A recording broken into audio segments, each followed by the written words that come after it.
사랑하는 여러분, 혹시 연애를 잘하는 방법을 여러분 아시나요? 어떤 청년 사역을 하시는 목사님께 제가 들은 얘기인데요. 연애를 잘하려면 연인끼리 데이트를 하면서 어떤 일을 하든지 마치 그 일을 처음 하는 것처럼 하면 아주 잘할 수 있다고 합니다. 대부분 연애 경험을 많이 한 사람들은 어느 곳을 가도 어떤 것을 하여도 이거 저번에 해봤는데, 여기 저번에 와봤는데, 이렇게 해서 웬만해서는 감격을 잘 하지 않는다고 합니다. 그런데 어떤 곳을 가더라도 마치 거기에 처음 온 것처럼 와, 이런 것도 있나요? 이런 것도 있네요 하면 상대방이 감격을 해서 연애를 잘할 수 있다고 합니다. 혹시 여러분 사랑하는 사람과의 첫 데이트를 여러분 기억하십니까? 첫 데이트의 기억들이 어떻습니까? 아마 대부분 행복할 것입니다. 왜 그럴까요? 모두가 처음이기 때문입니다. 그래서 감격이 있습니다. 처음으로 같이 영화도 보고 밥도 먹고 차도 마시고 손도 잡아보고 하니까 참 감격스럽습니다. 그런데 시간이 점차 지나면 어떻게 됩니까? 특별히 그렇게 시간이 흘러서 결혼을 하면 어떻게 되죠? 맨날 같은 식탁에서 밥을 먹지만 첫 데이트와 같은 그런 감격이 있나요? 있으신 것 같아요.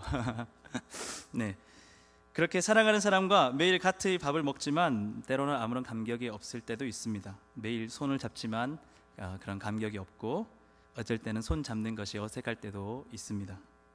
어쩌면 우리의 신앙도 이렇지 않나 생각해 봅니다.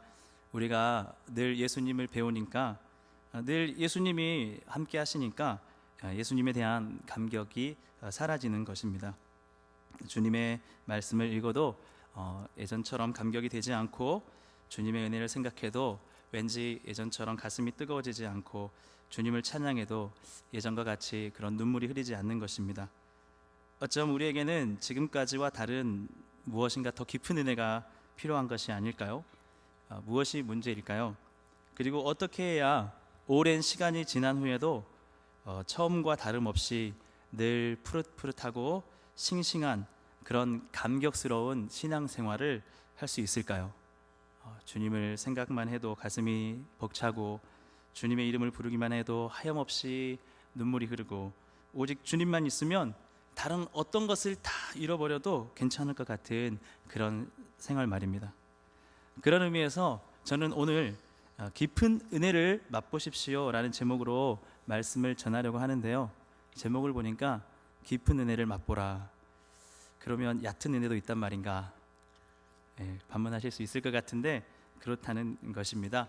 우리는 다 같이 예수님을 믿는다고 하지만 그 은혜의 강도는 어쩜 사람마다 다를 수 있다는 것입니다. 깊은 은혜를 맛보며 날마다 감격스러운 신앙생활을 하는 사람도 있고, 또 그렇지 않은 사람도 있다는 것입니다.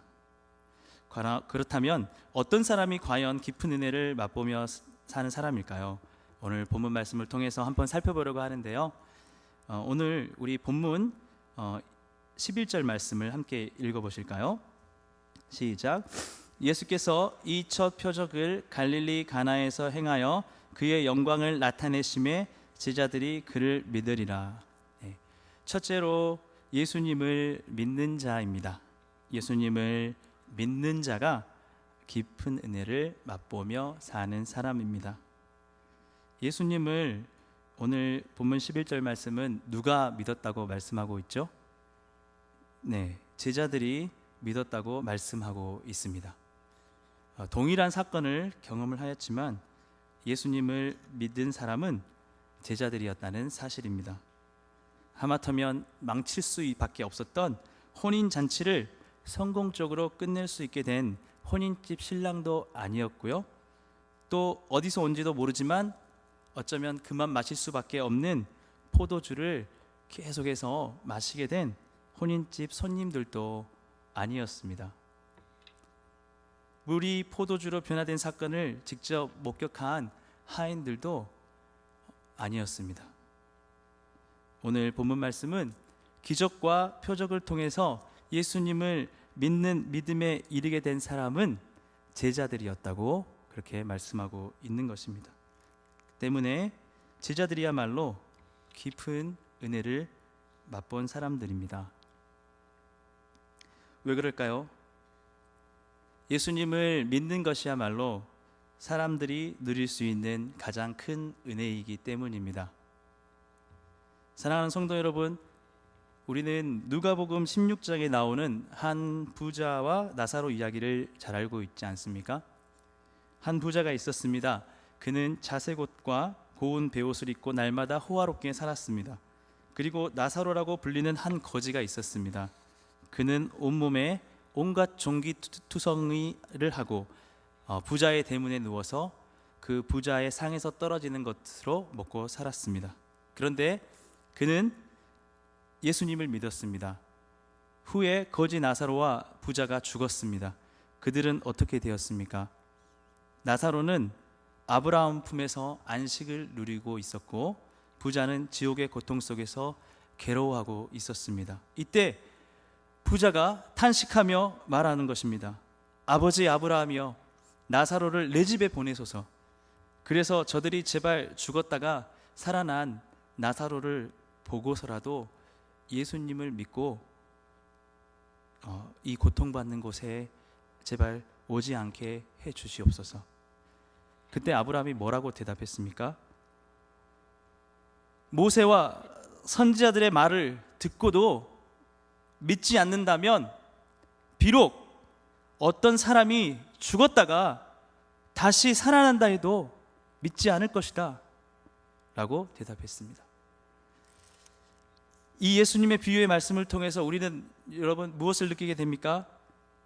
믿음이라는 것이 얼마나 중요한 것인가, 내가 구원을 얻을 수 있는 이 예수님을 믿는 믿음이라는 것이 얼마나 중요한 것인가를 우리는 알 수 있는 것입니다. 어쩜 우리는 그냥 이 믿음이라는 것을 선물로, 그리고 하나님께서 값없이 주심으로 말미암아서 그렇게 얻었기 때문에, 그리고 우리 아무런 노력도 없이 하나님께서 선물로 주셨기 때문에 우리는 어쩜 그 가치를 잘 모를지 모릅니다. 그러나 어떤 사람에게는 눈앞에서 죽은 자가 살아나도 도저히 믿을 수가 없는 것이 바로 이 믿음이라는 사실입니다. 물이 변하여 포도주가 된다 한들 믿을 수 없는 것이, 산들이 뽑혀서 바다에 던져진다 할지라도 주님이 은총을 주시지 않는다면 믿을 수 없는 것이 바로 우리에게 주신, 우리가 가지고 있는 믿음이라는 사실입니다. 우리는 모세와 바로 왕의 이야기를 통해서도 알 수 있지 않습니까? 눈앞에서 수많은 그런 기적이 이루어짐에도 불구하고 믿을 수 없었습니다. 그러니까 우리에게는 기적이 중요한 것이 아니라 우리가 예수님을 믿게 되었다는 것이 얼마나 중요한가라는 것을 알 수 있는 것입니다. 그런데 사랑하는 여러분, 우리는 어떤 사람들입니까? 저와 여러분은 어떤 사람들입니까? 여러분, 우리는 기적을 보았습니까? 우리는 기적을 보지 않고 복음을 듣고 예수님을 믿은 사람들입니다. 그러니까 우리가 얼마나 큰 은혜를 입은 사람들이겠습니까? 우리의 삶에 기도가 응답되고 또 사업이 잘 되고 떨어진 포도주가 채워지고 하는 것이 중요한 것이 아닙니다. 물론 그것도 중요할 수 있겠지만 결국 모든 것을 통해서, 그 모든 것들을 통해서 예수 그리스도가 믿어지지 않는다면 전국에 가서는 그 모든 것들은 다 헛된 것이 되고 만다는 사실입니다. 예수님을 믿는 믿음이 없다면 구원을 얻을 수가 없는 것입니다.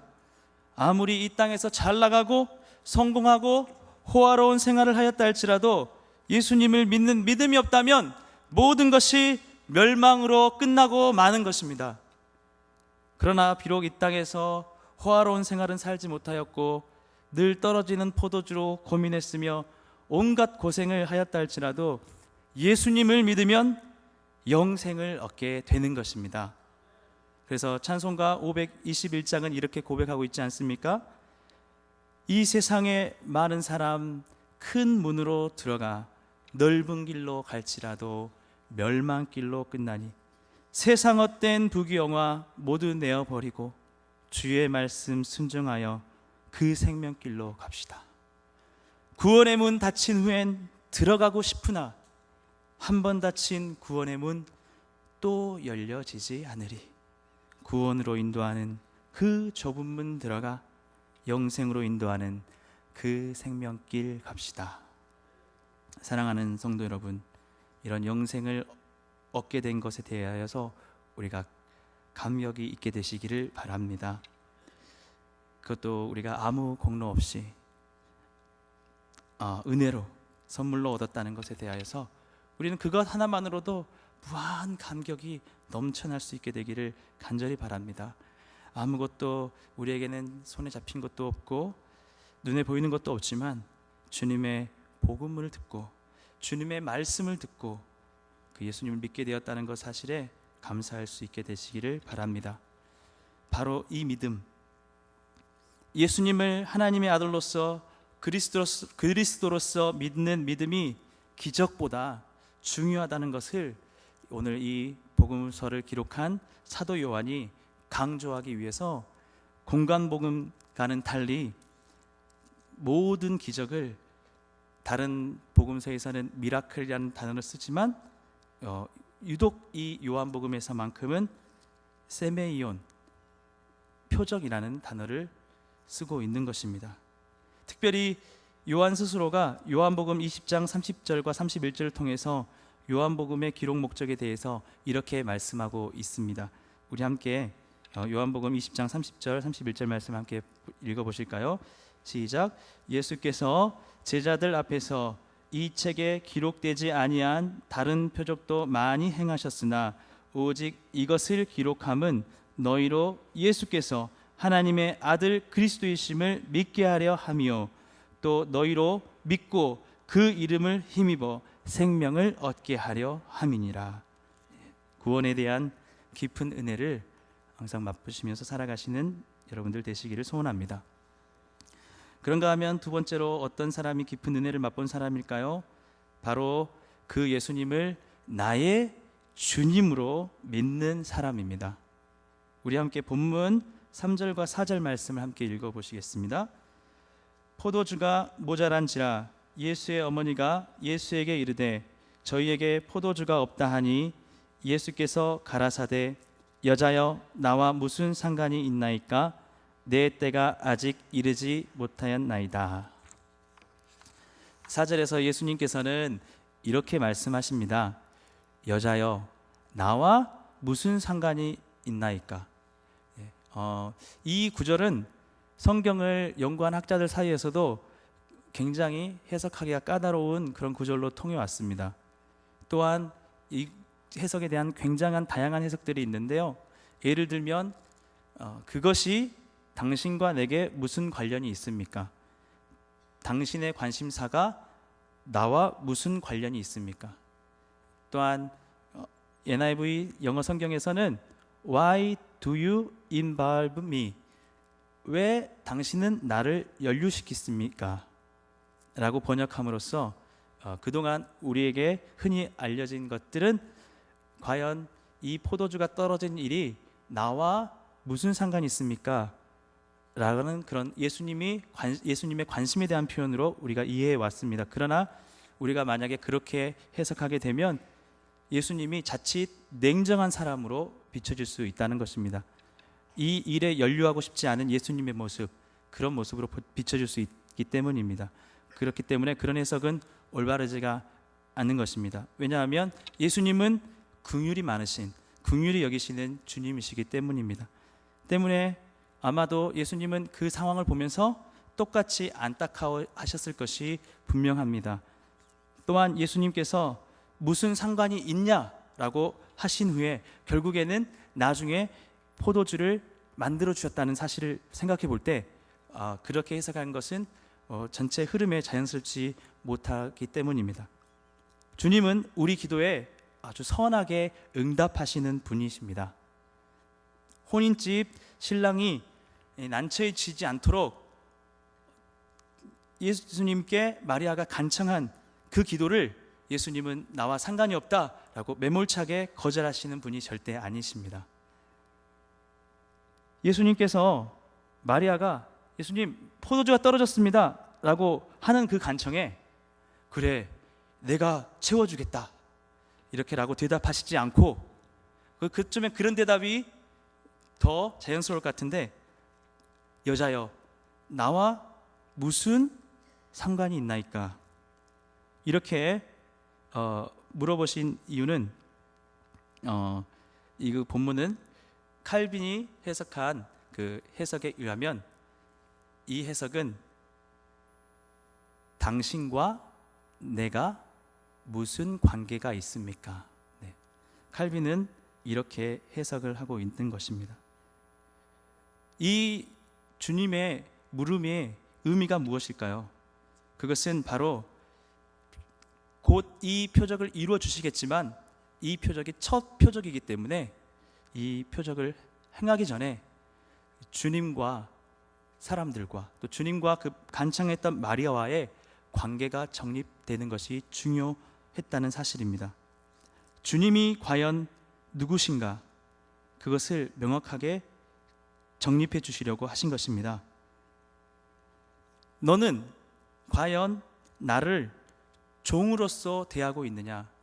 아니면 너가 주인으로서 나를 대하고 있느냐? 라는 것입니다.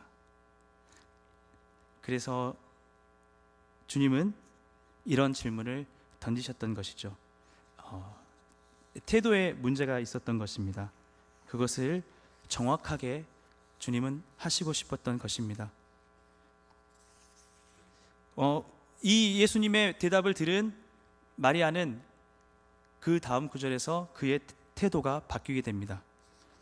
혼인 행사를 돕고 있는 하인들에게 무엇이라고 말씀하고 있죠? 우리 5절 말씀 함께 읽어보시겠습니다. 시작.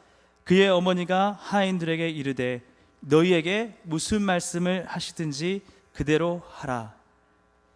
주님께서 하실 일을 이제는 잠잠히 믿으며 바라보면서 바라볼 수 있게 된 것입니다. 마리아는 잠시 이 일에 대하여서 자신이 주인인 것처럼 근심과 답답함과 불안함을 가지고 나아갔던 그 태도를 청산하고 이제는 새롭게 정립된 주님과의 관계, 그래서 오직 주님이 무슨 말씀을 하시던지 듣는 그런 종의 관계로 나아가게 된 것입니다. 결국 예수님은 마리아의 간청을 들어주셨습니다. 그러나 여러분 여기서 우리가 주목해야 할 것은 예수님이 그 간청을 들어주신 것 자체가 중요한 문제가 아니라는 사실입니다. 여러분 생각해 보십시오. 그깟 포도주 하나 예수님이 만드시는 일이 무슨 문제가 되겠습니까? 그렇죠? 온 세상을 말씀으로 창조하신 그 하나님이 그깟 포도주 하나 뭐 만들어 주겠습니까? 그래서 왜 시간을 지연시키고 그래서 쓸데없는 물음을 하셨겠습니까? 주님은 주님과의 바른 관계를 원하셨던 것입니다. 이 땅을 살아가는 대부분의 사람들은 진정한 주인을 알지 못하고 자신이 주인이 되어 이 땅을 살아갑니다. 그리고 위급한 상황을 만났을 때 그것을 해결하기 위한 돌파구로서 주님을 찾는 것입니다. 그러나 주님은 이제 그런 관계를 다시 새롭게 정립하시기 원하시는 것입니다.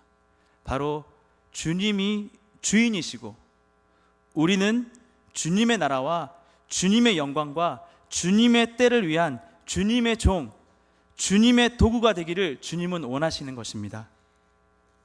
무슨 말씀을 하시든지 그대로 듣는 그런 주님과의 바른 관계가 형성되기를 원하신 것입니다. 왜 그렇습니까? 주님이 내 인생의 주인이 되시고 내가 주님의 종이 될 때 우리 인생에 진정한 평안이 찾아오기 때문입니다. 그렇지 않고 여전히 우리가 주인이 되어, 우리가 우리 인생의 주인이 되어 있다면 언제나 우리는 위기 앞에서 근심과 두려움과 초조함과 불안함이 가득할 것입니다. 끊임없이 찾아오는 현실의 벽 앞에서 절망하고 낙심할 수밖에 없을 것입니다. 왜 그렇습니까? 내가 자신이 주인이기 때문에 그렇습니다. 바로 만유의 주가 되신 그 예수님이 옆에 계심에도 불구하고 말입니다. 우리가 주님과의 관계가, 주님이 주인이시고 주님이 모든 것을 주님의 뜻대로 하시고 나는 주님이 무슨 말씀하시든지 나는 그대로 하는 종입니다 라는 그런 관계가 형성이 될 때 우리는 어떠한 위기 앞에서도, 어떠한 상황 앞에서도 진정한 삶의 평안을 얻을 수 있는 것입니다. 비록 포도주가 떨어졌다 할지라도 말입니다. 사랑하는 성도 여러분, 여러분과 저에게도 아마 많은 기도 제목이 있을 줄 압니다. 그러나 여러분, 혹시 우리 주님이 이런 기도 제목 들어주시지 않을까 하는 그런 혹시 불안함이 있으십니까? 포도주가 채워지지 않을 것 같은 그런 여러분 초조함이 있으십니까? 자녀가 원하는 학교에 들어가지 못하면 어떡할까? 원하는 직장에 들어가지 못하면 어떡할까? 직장에 진급이 안 되면 어떡할까? 자녀가 원하는 배우자를 만나지 못하면 어떡할까? 나의 건강이 회복되지 않으면 어떡할까? 집을 장만하지 못하면 어떡할까? 여러분, 우리는 그런 걱정이 있으십니까? 사랑하는 성도 여러분, 우리는 만유의 주 되신 주님 앞에, 우리 인생의 주인이 되시는 그분 앞에 우리 인생의 주인의 자리를 내어드릴 수 있게 되시기를 바랍니다.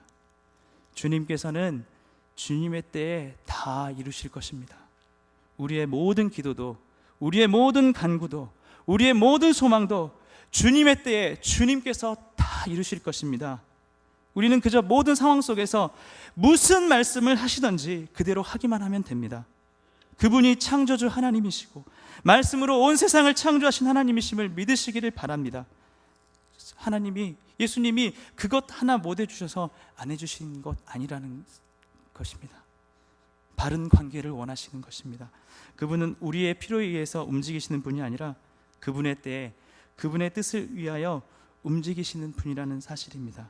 이 본문을 기록한 사도 요한은 앞으로 일어날, 이 요한복음 안에서 일어날 그 모든 표적이 어쩌면 겉으로 보기에는 사람들의 필요 때문에, 사람들이 주님을 찾기 때문에 이루어진 것이라고 우리가 생각할지 몰라. 그것이 아니고 실상은 다 모든 것이 하나님의 때에, 하나님의 뜻대로 하나님께서 주인이 되셔서 하나님의 뜻을 위하여 행해진 일이라는 사실, 그 사실을 알려주기 위해서 표적이라는 그런 단어를 사용하고 있는 것입니다. 사랑하는 성도 여러분, 예수님을 나의 주님으로 믿는 깊은 은혜를 맛보시는 여러분들이 되시기를 간절히 원합니다. 마지막으로 어떤 사람이 주님의 깊은 은혜를 맛본 사람일까요? 바로 예수님의 제자로서 살아가는 사람입니다. 우리 함께 본문 9절과 10절 말씀을 함께 마지막으로 우리 읽어보실까요? 시작. 연회장은 물로 된 포도주를 맛보고도 어디서 났는지 알지 못하되 물도온 하인들은 알더라. 연회장이 신랑을 불러 말하되 사람마다 먼저 좋은 포도주를 내고 취한 후에 낮은 것을 내거늘 그대는 지금까지 좋은 포도주를 두었도다 하니라. 이 구절은요, 앞으로 이제 제자들의 삶이 도래하게 될 것이다, 도래할 것이라는 것을 보여주는 그런 의미를 가진 본문입니다. 바로 우리가 잘 아는 것처럼 물이 변하여 포도주가 된 것이죠. 이 사건이 우리에게 과연 무엇을 보여줄까요? 사랑하는 성도 여러분, 바로 주님은 또 주님을 통해서 이제부터는 옛것이, 우리의 모든 옛사람과 옛것이 변해서 새롭게 되어진 일들이 앞으로 일어나게 될 것이다, 그것을 보여주는 사건입니다. 앞으로 주님께서 무엇을 새롭게 바꾸시겠다는 뜻일까요? 바로 사람입니다. 바로 사람들을 이제 주님께서 새로운 사람으로 바꿔주시겠다는 뜻입니다. 마치 사람들이 손을 씻고 난 물처럼 더럽혀진, 죄로 더럽혀져 있는 그런 사람들이라 할지라도, 다시는 쓸 수 없는, 아무 쓸데도 없는 그런 사람이라 할지라도, 정말 세상에서 아무도 알아주지 않고 소외받고 천대받는 사람이라 할지라도 예수님은 새로운 사람으로, 새 사람으로 바꿔주시겠다는 것입니다. 사랑하는 성도 여러분, 오늘 이 항아리에 채워져 있는 물이 의미하는 것이 여러분 무엇입니까? 당시 유대인들은 마태복음 23장 25절 이하에서 나오는 예수님의 말씀처럼 그들의 잔과 대접은 깨끗이 하되 그 안에는 탐욕과 방탕이 가득한 자들이었습니다. 그들은 식사를 하기 전에 어느 집에 손님으로 초대를 받았을 때 자신을 깨끗하게 하기 위해서 반드시 손을 씻고 음식을 먹었습니다. 그것으로 인해서 자신들이 깨끗하다고 생각했습니다. 그러나 정작 그들의 마음은 마치 손을 씻고 난 물처럼 온갖 탐욕과 방탕으로 더럽혀져 있었던 것입니다. 이제 이런 유대주의적이고 형식적이고 위선적인 율법주의자들의 시대는 가고, 정말 이제는 마음으로, 중심으로 예수님을 구주로 믿고 주님을 따르고자 하는 진실한 그 제자들의 시대가 도래하게 될 것이라는 것을 보여주는 그런 첫 사인, 그 첫 표적, 그것이 바로 오늘 물이 변하여 포도주가 된 사건이라는 것입니다. 사랑하는 성도 여러분, 우리가 읽고 있는 이 복음서는 사실 예수님과 제자들에 대한 이야기라고 해도 과언은 아닐 것입니다. 많은 사건과 많은 등장인물들이 있지만 사실은 주인공은 누굴까요? 예수님과 제자들입니다. 하나님의 나라는 예수님과 제자들이 주인공입니다. 예수님을 진실하게 믿고 예수님께서 가르치시고 분부한 모든 것을 지키며 살아가는 제자들이 주인공입니다. 주님은 오늘도 변함없이 우리를 바꾸시기를 원하십니다. 주님의 제자로 바꾸시기를 원하십니다. 그리하여 이 더럽혀진 세상 속에서 최상품의 포도주처럼 예수 그리스도의 향기로 가득 찬 삶을 우리가 살아가기를 주님은 간절히 원하십니다. 세상 가운데 그런 제자들의 삶을 정말 잘 표현해주고 있는 그런 성경 구절이 있는데요. 어떤 구절일까요? 어떤 것이 이 세상 가운데 제자들의 삶을 잘 표현해 준 것일까요? 고린도전서 4장 9절에서 13절까지 말씀입니다. 우리 함께 읽어보실까요? 시작. 내가 생각하건대 하나님이 사도인 우리를 죽이기로 작정된 자같이 끄트머리에 두셨음에 우리는 세계 곧 천사와 사람에게 구경거리가 되었노라. 우리는 그리스도 때문에 어리석으나 너희는 그리스도 안에서 지혜롭고, 우리는 약하나 너희는 강하고, 너희는 존귀하나 우리는 비천하여 바로 이 시각까지 우리가 줄이고 목마르며 헐벗고 매맞으며 정처가 없고 또 수고하여 친히 손으로 일을 하며 모욕을 당한즉 축복하고 박해를 받은즉 참고 비방을 받은즉 권면하니 우리가 지금까지 세상의 더러운 것과 만물의 찌꺼기같이 되었도다. 사랑하는 성도 여러분, 세상의 방법이 어떻습니까? 여러분, 세상이 어떻습니까? 먼저 좋은 포도주를 내고 취한 후에 낮은 포도주를 내는 것이, 그것이 우리가 살고 있는 그런 세상 아닙니까? 서로 속고 또 속이면서 그렇게 사는 것이 바로 우리가 살아가는 이 세상입니다. 이런 세상 속에서 예수님의 제자들은 어떻게 살아야 된다고 주님이 말씀하십니까? 모욕을 당한 즉 축복하고, 박해를 받은 즉 참고, 비방을 받은 즉 권면하며, 오른쪽 뺨을 때리면 왼쪽도 돌려대며 원수를 사랑하며 살아가라는 것입니다. 오늘 예수님께서 만들어 주신 그 포도주를 맛보면서 연회장이 놀랐죠. 그것처럼 주님께서 새롭게 바꾸어 주신 진실한 제자들, 진실한 성도들을 통하여서 이 세상은 놀라게 될 것입니다.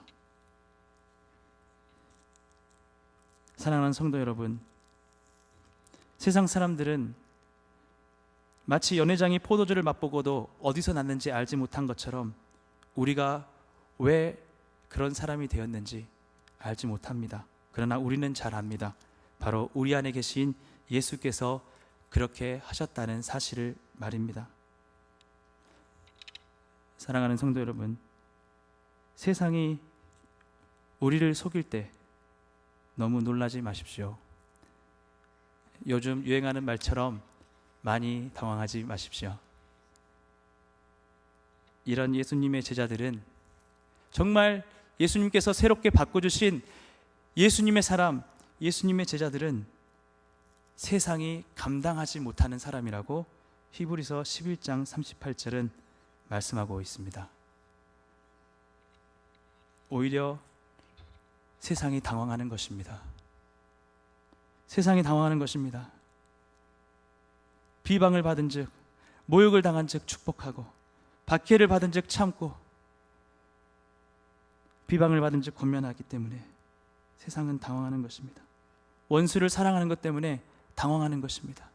용서하고 섬기는 것 때문에 당황하는 것입니다.